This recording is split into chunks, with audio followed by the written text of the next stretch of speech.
정성산 TV를 애청해 주시고 계시는 모든 분들에게 진심으로 감사드립니다. 이번 시간에는 우리 군 현무 등장에 북괴 김정은 난리가 났으며 김정은 이런 훈련까지 공개, 평양 초토화 무기들. 이번 소식의 핵심은 과연 무엇이겠습니까? 북괴 김정은에게는 벙커 버스터가 정답. 정성산TV 좋아요, 구독, 알림은 큰 힘이 되겠습니다. 후원해 주시는 모든 분들께 가열차게 멸공. 우선 작년도 10월 1일 외신부터 전달해 드리도록 하겠습니다. 2023년 10월 1일 RFA 자유아시아방송 한반도 신무기 대백과 김정은의 극혐 미사일 빠르고 강력한 현무. 진행자 한반도의 군사 대치 상황의 현 주소를 정확히 파악하면서 평화로 가는 길을 모색해 봅니다. 미국 워싱턴 DC에서 전하는 한반도 신무기 대백과 진행의 김진국입니다. 한국의 자주국방 네트워크 이루 사무국장을 연결합니다. 한국이 9월 26일 10년 만에 국군의 날 기념 행사를 대규모로 거행했습니다. 북한의 핵무기와 미사일 위협이 심화되고 북중로 삼각 공조가 강화되는 등 안보 상황이 악화되는 가운데 치러진 이번 행사, 어떤 의미가 있습니까? 이루 사무국장, 법적으로 국군의 날은 10월 1일, 그러니까 6.25 전쟁 당시 한국군 제3보병사단 백골 부대가 38선을 돌파한 날로 지정되어 있습니다. 날짜만 놓고 보면 10월 1일 당일에 행사를 하는 것이 맞지만 올해는 추석 연휴가 끼어 있어 국군의 날의 진짜 주인공인 한국군 장병들의 휴식 여건 보장을 위해 9월 26일로 행사일을 앞당겨 실시했습니다. 태권 부위만큼 강력한 현무 부위, 고위력 현무 탄도미사일. 진행자, 이번 국군의 날 행사에서 여러 종류의 무기가 공개됐지만 그중에서도 특히 주목해야 할 무기가 있다고요? 김정은이가 경악하는 미사일이라고요? 이루, 예. 이번 국군의 날 행사에서 가장 기대를 받았던 무기는 현무 V라고 불린 신형 탄도미사일입니다. 이 미사일은 지난해 처음으로 존재가 드러났고 최근에 개발이 완료됐지만 아직 실전 배치 단계는 아니어서 공개되지 않았다고 합니다. 구체적인 재원은 군사 비밀이었는데 지난해 4월 이 미사일을 탑재하는 이동식 미사일 발사 차량 테리 한국의 지방 한 국도에서 발견되면서 한국군의 기존 탄도 미사일 현무 시리즈와는 차원이 다른 크기의 대형 탄도미사일이라는 사실이 드러났습니다. 현무 V는 길이가 최소 16m, 직경은 1.6m로 크기가 워낙 크기 때문에 대형 트레일러형 발사 차량에 한 발이 탑재되어 운영됩니다. 발사 중량은 36톤인데 미국의 ATA, CMS 전술 탄도 미사일의 20배 가까운 엄청난 덩치입니다. 이 괴물 미사일은 1단 추진체, 그러니까 미사일의 가장 아랫부분에 있는 추진 로켓의 추력이 75TF에 달하는데 이 정도 제어만 봐도 이 미사일이 얼마나 괴물급 미사일인지 알 수 있습니다.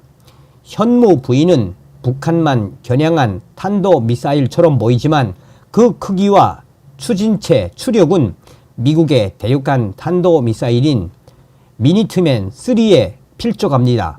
미니트맨 3는 길이 18.2m, 직경 1.7m, 발사 중량 35.3톤, 1단 추진체 추력 80TF로 현무와 비슷합니다.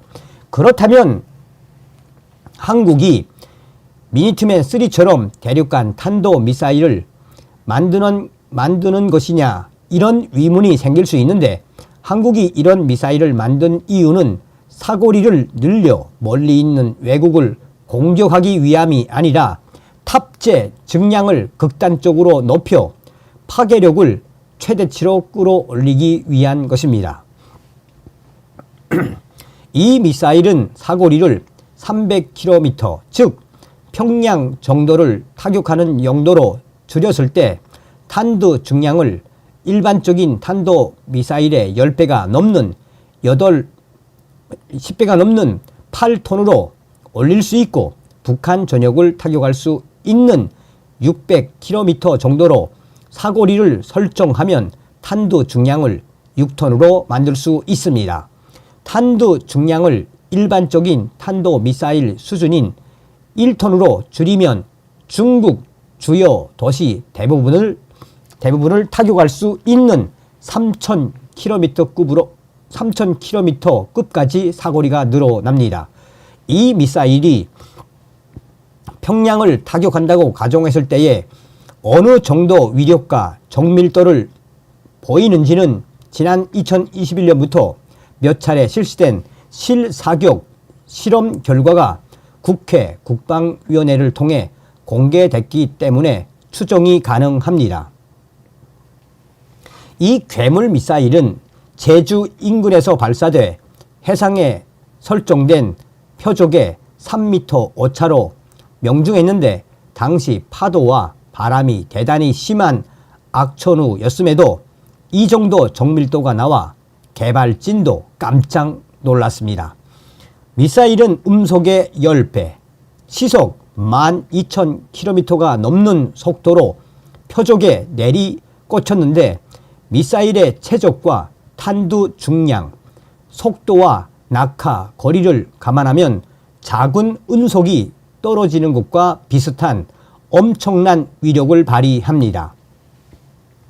운석이 지면에 충돌하면 그 운동 에너지 때문에 핵 폭발의 버금가는 충격파가 지면에 전해지는 것처럼, 이 미사일에 맞은 북한 지하 시설은 미사일이 일으킨 충격파 때문에 상당한 피해를 입게 됩니다.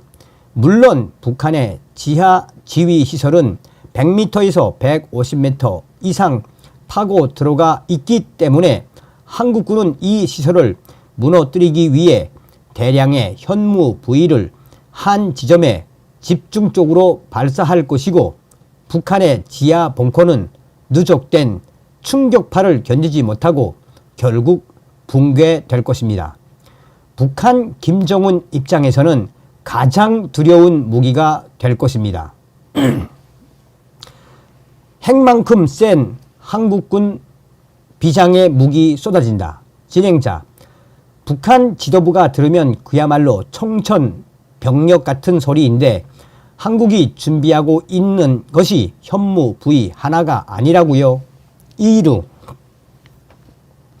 사실 한국군의 육군 미사일 전략사령부는 지부와 예하 부대들이 어디에 있는지 북한이 속속이 알고 있습니다.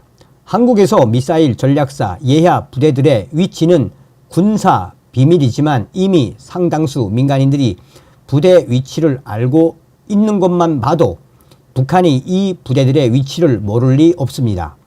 위치를 안다는 것은 유사시 북한이 선제 타격을 통해 파괴할 수 있다는 것이고, 미사일 방어 능력이 형편없는 한국군은 이 공격에서 상당한 미사일 전력을 잃을 수밖에 없다는 것을 의미하는 것인데, 당연히 이에 대한 플랜 B가 준비되어 있고, 북한은 한국의 이 플랜 B를 절대 막을 수 없습니다.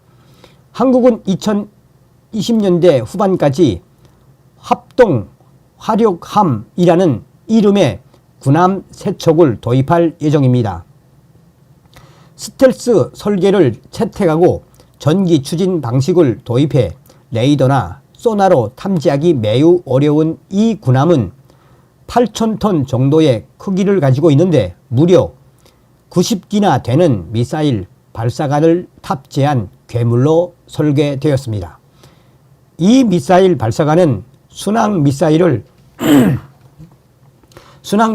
발사할 수 있는 KVLS-1 48기, 사거리 500km의 전술탄도미사일인 현무-1V를 발사할 수 있는 KVLS-2 32기, 현무-V를 발사할 수 있는 전형 발사대 15기, 향후 개발될 더욱 대형의 탄도미사일을 발사할 수 있는 전형 발사대, 심지어 우주 발사체까지 수용할 수 있는 초대형 발사대까지 갖추고 있습니다.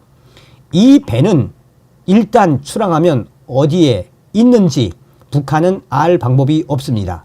바다 위를 돌아다니는 군함으로 실시간으로 추적하려면 대량의 인공위성이 필요한데 북한은 그런 위성이 없고 앞으로도 갖출 능력이 없습니다. 스텔스 설계가 적용됐기 때문에 북한이 가진 레이더나 무인 정찰기로도 찾기 어렵고 전기 추진 방식으로 매우 조용하기 때문에 잠수함이나 무인 잠수정 같은 자산으로도 추적이 어렵습니다. 이런 괴물 군함이 황해도 인근 해역에서 조용히 가가지고 이 함에 있는 이 탄도미사일 수십 발을 평양에 쏟아 부으면 3, 4분이면 평양 주석궁 일대가 초토화됩니다. 도망갈 틈도 없이 북한 김정은 지도부가 완전히 전멸할 수 있다는 것입니다.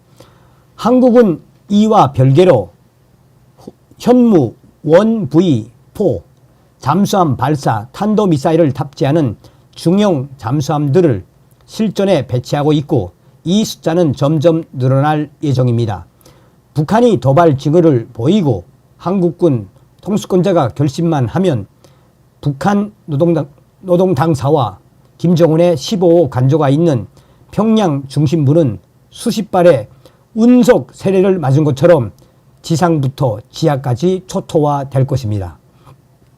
이번 국군의 날 행사는 핵무기가 없어도 북한 김정은 정권에 대해 강력한 억지력을 발휘할 수 있는 한국군의 능력 일부를 북한 지도부에 맛보기로 보여주었습니다. 자, 이게 이제 작년도 소식입니다. 김정은 한국 미사일 사령부 공격 계획 점검, 현무 무력화 골몰. 김정은이 최근 특수부대를 시찰하며 한국의 육군 미사일 전략사령부에 대한 침투 계획을 보고받았다는 분석이 나왔습니다. 유사시 김정은 정권을 끝낼 수도 있는 한국의 보복 공격에 그만큼 신경을 곤두세우고 있다는 의미로 풀이됩니다.